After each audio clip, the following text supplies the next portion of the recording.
나무꾼과 선녀 전래동화에 나무꾼은 성폭행범이다. 모든 게 다 페미니스트 시각으로 다 끼워 맞춰야 돼요. 하나하나. 그리고 공공장소에서 머리를 밀고 브래지어를 벗고 구시대적인 그런 퍼포먼스에 불과해요. 네, 그래서 저는 그 페미니즘 틀렸다. 당신들이 페미니즘 틀렸다라고 말하는 겁니다. 과연 어떤 게 틀렸을까 작가님과 질의응답을 펼치러 나와봤습니다. 최근에 또 몰카 시위도 있었고 할 수 있는 말 해보고 싶어서 이 자리에 오게 되었습니다.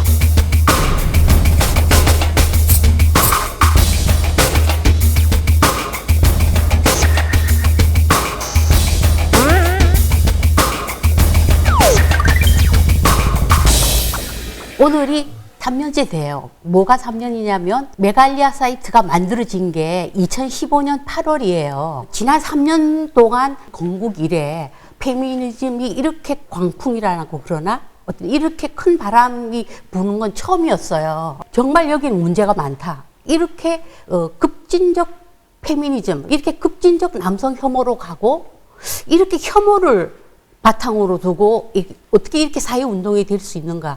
거기에 대한 문제의식을 가지고 글을 쓰게 되었죠. 저는 운 좋게 생물학적 여성이라 해학시에 참여를 했었는데요. 네. 여기 책에 보니까 네. 왜 마스크를 끼느냐. 네. 당당하게 시위를 할 것이지 네. 왜 마스크를 끼느냐라고 네, 네. 하셨는데 네. 시위 혹시 가보셨나요? 그게 해화역 시위를 안 갔지만 이퀄리스트시니까 안 가셨죠? 예, 네, 안 저는 갔어요. 페미니스트라서 갔다 왔는데요. 마스크를 저는 처음에 안 끼고 있었어요. 근데 친구들이 저한테 언니 빨리 마스크 껴 했는데 싫어 답답해 하고 안 꼈는데 온갖 낮은 건물들에서 남자들이 카메라로 찍고요. 경찰들이 지키고는 있지만 잡으러 올라가지 않습니다. 몰카는 분명히 처벌이 되어야 되고 이번에 홍대에 그 몰래카메라 촬영한 그 피의자 여성이 징역 10개월이었잖아요. 왜 거기에 무슨 성차별이 있고 무슨 편파 수사가 있어요. 그리고 나는 정말 10월은 부족하다고 생각해요. 지금도. 보편적 인권이라는 건 우리의 모두에게 다 이렇게 포용할 수 있는 그런 인권적 가치잖아요. 소라넷에서는 지금 10,000건이 넘는 그런 여성 피해자가 있어요. 네. 그래서 이번에 해외역 시위 피켓 중에서도 이미 몇 년 전에 자살해서 제가 되어버린 내 친구가 왜 웹하드에는 아직 야동으로 돌아다니고 있느냐 이런 말이 있거든요. 예. 그럼 보편적 인권은 남자가 누드 모델이 돼서 찍혔을 때만 그게 적용되는 아니죠. 건가요? 보편적 인권이라는 것은 우리가 이게 지구상에 있는 모든 사람들에게 다 같이 포용할 수 있는 그런 네, 근데 인권을 말하는 작가님은 건데 왜 남자 누드 모델 한 명이 촬영된 거에 그렇게 가슴 아파하시고 네. 많은 여성이 야동의 주인공으로 소비되는 거는 왜 가슴 아파하시지 않는 건지 보편적 인권 입장에서 여쭤보고 싶습니다. 일베 검거율은 올해만 76%가 넘어요. 경찰이 열심히 그거는 잡고 있어요. 그리고 여성이라서 그거 아니에요. 작가님이 생각하시는 그 사회가 나아가야 될 길이라는 게 어떤 건가요? 제가 휴머니즘을 얘기했고 이퀄리즘을 얘기했고 저는 연대 정신을 얘기를 했어요. 그런데 그 수십 년 전 반세기가 다 돼가는 급진 그 페미니즘 이론, 지금 페미 서적들 보세요. 그 책을 왜 그렇게 오래된 책을 왜 그것을 의식화하고 왜 이론으로 주입을 시키나요? 그리고 왜 10대, 20대 영페미들은 그것을 그렇게 고스란히 다 받아들이나요? 저는 대단하다는 운동들의 시작이 항상 합리적이고 이성적이라고 생각하진 않습니다. 마찬가지로 지금 한국에서 일어나는 페미니즘 운동의 시도들을 너무 폄하하시는 게 아닐까 하는 생각 좀 많이 했는데 그 페미니즘은 그 남녀 분리주의로 간다. 이거는 정확한 사실이에요. 급진 페미니즘은 주류가 어디냐면 레즈비언이즘이 많이 여기 들어와 있어요. 그래서 레즈비언이즘은 이성애를 거부를 하고 남녀를 분리시켜요. 그게 그 레즈비언이즘이 급진 페미니즘의 아주 주 이론이에요. 그러면 여자들이 그 미소진이를 참아내고 분리주의를 지양해야지 이퀄리즘 사회로 간다는 말씀이 이 책의 내용인가요, 그러면? 남성이 여성을 혐오하고 여성이 남성을 혐오하는 이런 사회가 아니라 같이 함께 연대하고 상호 협력하고 같은 동반자적 입장에서 우리가 휴머니즘적인 사회를 만들자.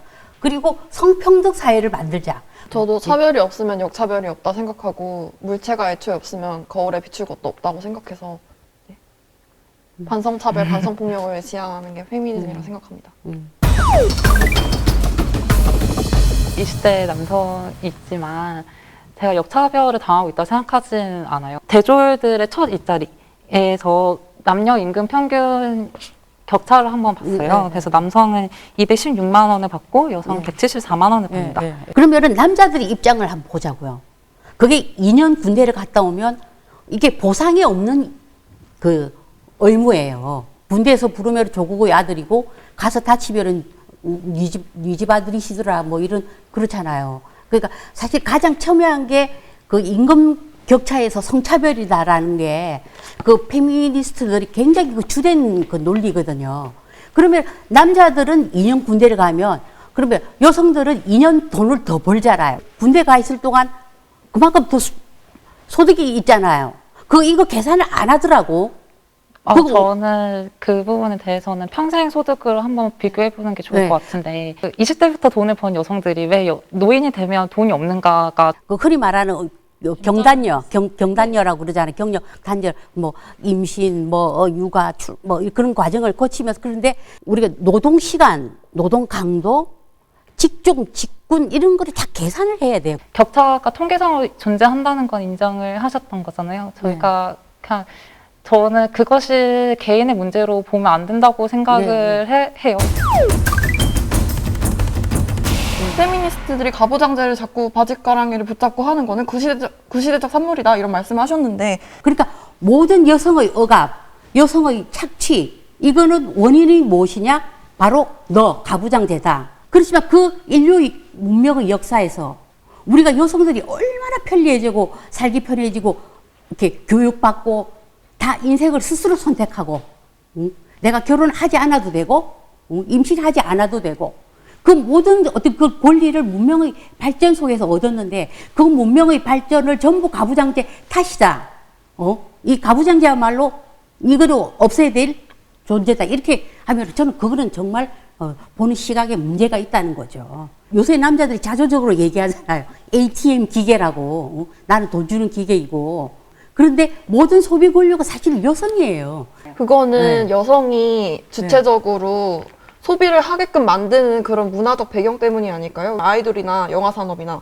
그렇지만 그 안에서 여성 혐오가 계속되고 있는데 이게 가부장제가 붕괴된 사회가 맞나요? 여성 혐오를 계속하는 컨텐츠를 여성이 소비하도록 하는 그런 사회. 뭐 그렇게 볼 수도 있겠어요. 있겠지만은 이게 우리가 낮에 이렇게 카페를 가봅시다. 90% 여성들이고 해외여행 가는 사람 80% 여성들이고 어쨌든 가모장제로 저는 이행하고 있다고 봐요.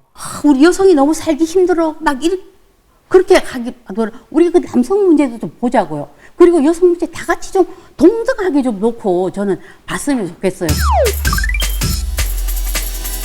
저는 예쁘면 예쁜 대로 그렇지 않으면 그렇지 않은 대로 이렇게 하는 것이고 그리고 무슨 그 코르셋이 남성들이 여성들을 미의 억압으로 그렇게 아름다움을 강요한 게 아니거든요. 그 미의 발전은 여성들 간의 경쟁에서 이렇게 이루어지는 것이지. 뭐 향수 하나를 판다고 해도 남자친구가 좋아할 향수 내지는 뭐 틴트 하나를 팔아도 뭐 검은 유두가 아니라 뭐 핑크색 유두를 뽐내기 위한 그런 틴트 이런 마케팅의 요소가 굉장히 많기 때문에 전 사회적으로 외모 코르셋이 분명히 있다고 생각하고 페미니스트들이 이제 옛날에 뭐 미스 아메리카 없애야 된다 뭐 이런 식으로 하면서 이번에 그 레이싱골도 사실 폐지가 됐어요. 그렇지만은 그 여성들이 직업을 잃었잖아요. 자기가 아름다운 몸매를 가지고 있고 외모에 자신이 있고 하면은 그것을 뽐내면서 사는 게 그게 나쁜 건가요? 나는 그것도 하나의 자신이 재산이라고 생각해요. 그리드걸 옥타곤걸 이런 사람들이 일자리를 잃는 것은 안타까운 일이겠지만 장기적으로 봤을 때 그분들한테 물어봤을 때 자기 표현을 하는데 성적 대상화 안 되는 사회에 살고 싶습니까? 하면 다 네라고 할 것입니다. 소감이요? 역시 쉽지 않다. 이퀄리스트와의 논쟁은 만만치 않은 일이었던 것 같고 저도 오세라비 작가님이 사는 세상에 한번 살아보고 싶네요. 페미니즘이 반성차별 운동이 필요 없는 이퀄리즘이 있는 사회에 한번 살아보고 싶고 너무나 극단적인 그런 방식을 많이 이렇게 접했는데 오늘 그 젊은 영페미들과 얘기를 해보니까 충분히 그 간극을 좁힐 수 있겠다라는 그런 긍정적인 시간이었습니다.